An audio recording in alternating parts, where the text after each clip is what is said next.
Nations Unies du Gabon. Bonjour. Bonjour. Bienvenue à cet entretien. Merci. Comment allez-vous ce matin? Je vais très bien. Ça se passe bien.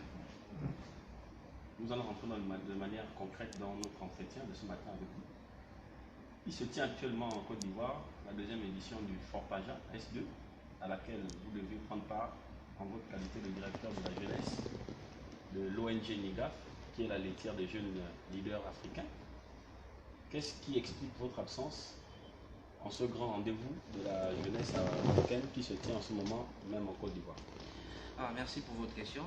Je voudrais, au nom du réseau des jeunes leaders des Nations Unies du Gabon, vous remercier pour cette opportunité que vous m'offrez de m'exprimer sur cette question importante. Effectivement, à l'initiative et à l'invitation de mon frère et ami jeune leader africain Youssouf Wellington, commissaire général du Forpaja, j'ai été invité à prendre part à la deuxième édition de cette importante activité en Côte d'Ivoire.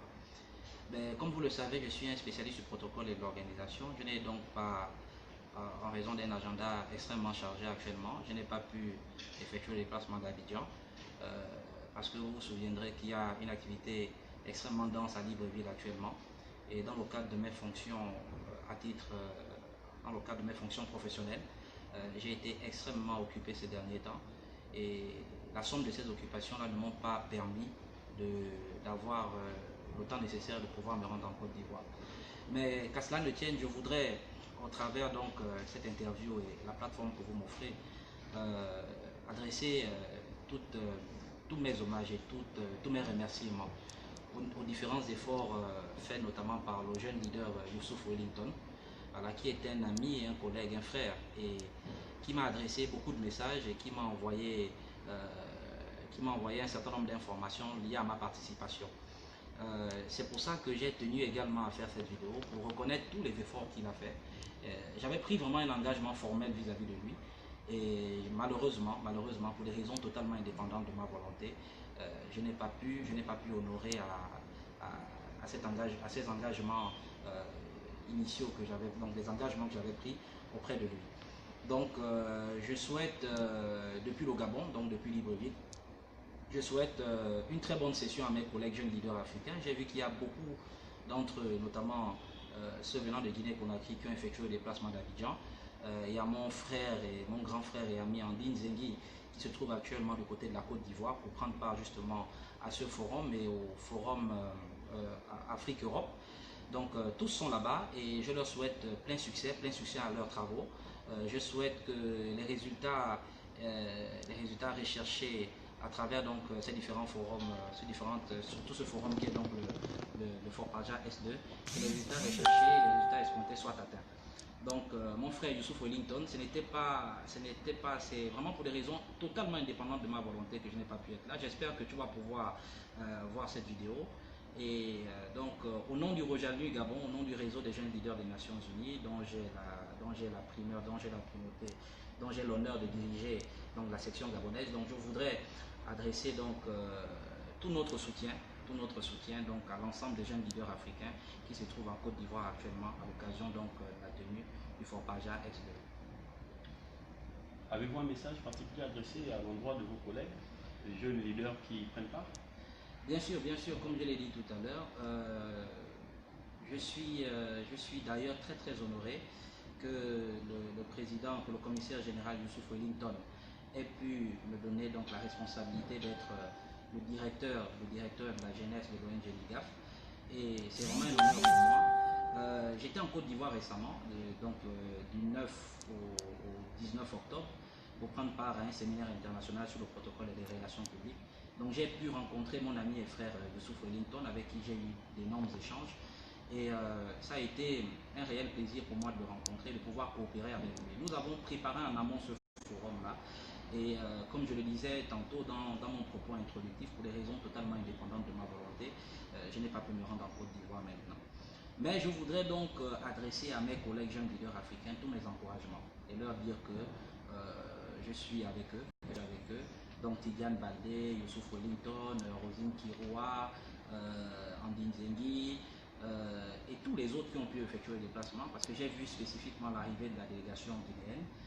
J'ai vraiment des amis au sein de cette délégation. Donc je Je souhaite à mes collègues, à l'ensemble des jeunes leaders africains, surtout à Zana Koulibaly, à Béatrice Kouadio, à tous les autres frères, donc à Jean-Louis Bois, hein, qui est mon frère et ami, directeur de la Fondation Magic System, qui est un jeune leader pour qui j'ai beaucoup d'admiration. Je souhaite à tout ce beau monde donc, qui se trouve en Côte d'Ivoire actuellement et qui prennent part donc à ces travaux du Fort-Paja. Je leur souhaite plein succès à leurs travaux. Et j'espère que lors des prochains rendez-vous, on aura l'occasion de se revoir. Mais je reste disponible, je reste disposé à apporter ma modeste contribution à toute la mouture et à tout ce qui se fera là-bas, donc à l'amélioration des recommandations qui peuvent m'être envoyées, et je peux apporter ma modeste contribution, comme je le disais tantôt, pour que le Fort-Paja, justement, dans sa configuration, soit de plus en plus consolidé et que les résultats, notamment recherchés par tout le monde, soient atteints. Monsieur le Président du réseau des jeunes leaders des Nations Unies du Gabon, comment se porte le réseau au Gabon? Très bien, ça c'est une bonne question. Bon, ben vous saviez, à la suite du 5e sommet panafricain des jeunes leaders des Nations Unies, bon, notre organisation a connu de nombreux soubresauts. Nous avons été dans une profonde crise. Et maintenant, nous avons eu récemment l'organisation d'une activité en partenariat avec l'UNESCO qui, elle aussi, ne s'est pas très bien déroulée.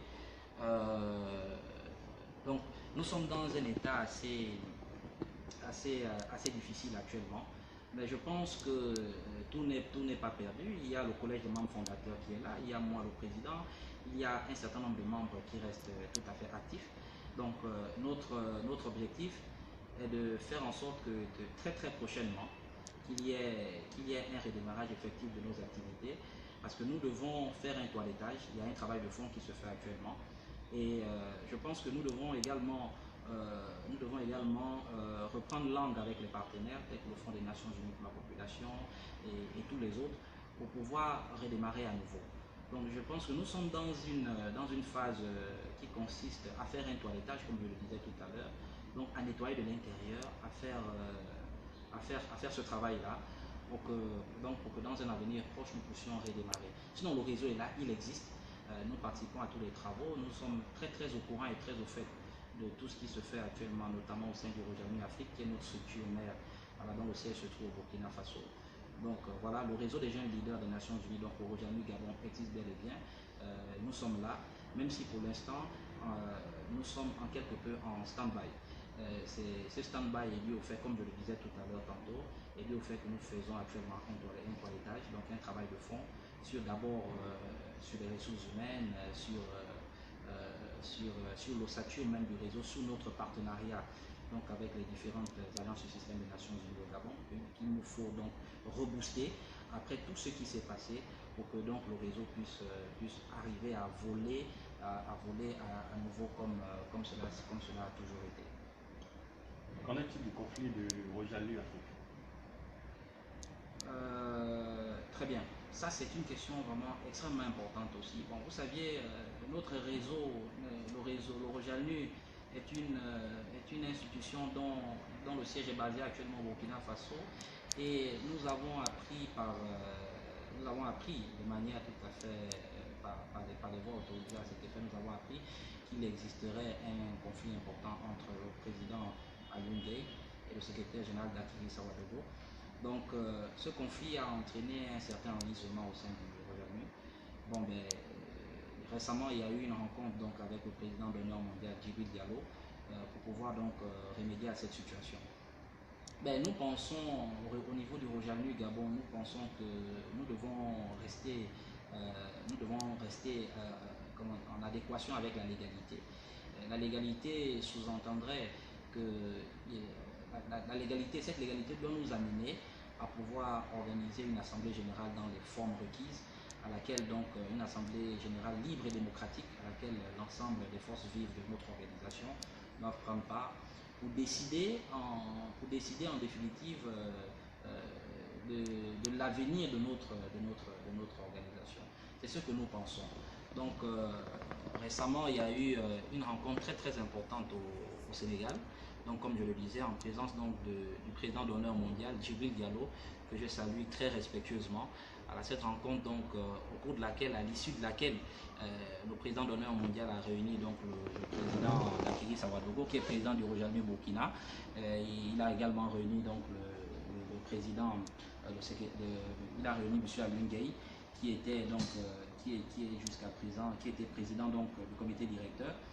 Et ensemble avec toutes ces personnes-là, en présence du pape Moussasso et d'autres jeunes leaders, ils ont donc discuté donc de l'avenir de notre organisation. À l'issue de cette concertation, un compte rendu nous a été fait par le président Dakiri, et à la lumière donc des explications qui nous ont été apportées, en ma qualité de président de Rojami Gabon, j'ai donc clairement décelé et vu qu'il fallait, pour l'avenir de notre organisation, au regard de tout ce qui nous parvient et nous revient comme information, qu'il fallait qu'il nous faut l'organisation et la tenue d'une assemblée générale en vue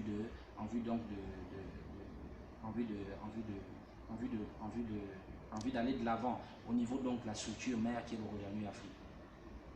Monsieur le Président, votre mot de fin? Bon, ben, c'est une petite vidéo, hein, comme je le disais, c'est une petite vidéo que que j'ai tenu à réaliser avec votre appui, à vous, monsieur le journaliste. Je suis très content que cette interview ait pu avoir lieu, surtout que cela est de bonne loi dans la mesure où cette interview me permet donc d'apporter quelques éclaircissements, notamment à mon frère et ami Youssouf Wellington, qui est jeune leader de Côte d'Ivoire, jeune leader africain ami, voilà, qui actuellement supporte une organisation extrêmement importante, donc l'organisation de la deuxième édition du Fort Paja. Donc il m'a paru extrêmement nécessaire d'intervenir comme ça et de dire à Youssouf qu'il reste un frère. Tous mes amis et frères jeunes leaders de Côte d'Ivoire, que je suis de tout cœur avec eux dans le cadre de l'organisation de cette deuxième édition du Fort Paja.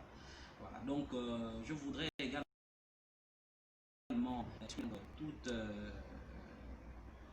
tous mes remerciements donc au président Wellington, comme je le disais, pour toutes les facilités et pour toute l'attention particulière dont j'ai bénéficié de sa part lorsque j'ai été en Côte d'Ivoire récemment. Voilà. Et comme mot de fin, je voulais m'adresser également à mes collègues du Rojami Afrique pour leur dire que nous avons fait du chemin. Notre organisation existe depuis pratiquement 2004. C'est une organisation qui joue le rôle d'interface maintenant entre le nouveau programme qui a été adopté lors de la 70e Assemblée générale, qui est donc les objectifs de développement durable. Donc cette organisation doit vivre, doit survivre. Et il est hors de question que nous puissions, pour faire plaisir à un quelconque individu, mettre de côté les objectifs qui nous ont été assignés dès le départ. Donc je voudrais donc encore une fois demander à tout le monde de pouvoir se prononcer, de pouvoir faire en sorte que nous allions dans le sens de la légalité. Cette légalité qui consiste à organiser une assemblée générale à laquelle toutes les forces vives de notre organisation doivent prendre part. Donc cette responsabilité nous incombe à tous et incombe premièrement au président d'honneur mondial Djibril Diallo, que je salue très respectueusement. Donc voilà comme mot de fin ce que je pouvais dire. Je voudrais saluer par l'entremise de cette interview mes collègues et frères, donc Dakiri Sawadogo, président du Rojami Burkina. Je voudrais saluer Poussinga, Max Olivier de la RCA. Je voudrais saluer mes amis et frères de la RDC, du Congo, Brazzaville, etc., etc. Tous les leaders du Rojami, Mabika Jusvi et tous les autres pour qui j'ai beaucoup d'admiration et de considération. Et je voudrais vous dire ensemble que c'est ensemble que nous y arriverons. Les choses ne sont pas faciles, mais nous devons y arriver et c'est avec le concours de tous. Donc ben voilà, je vous remercie. Ok, merci. Merci.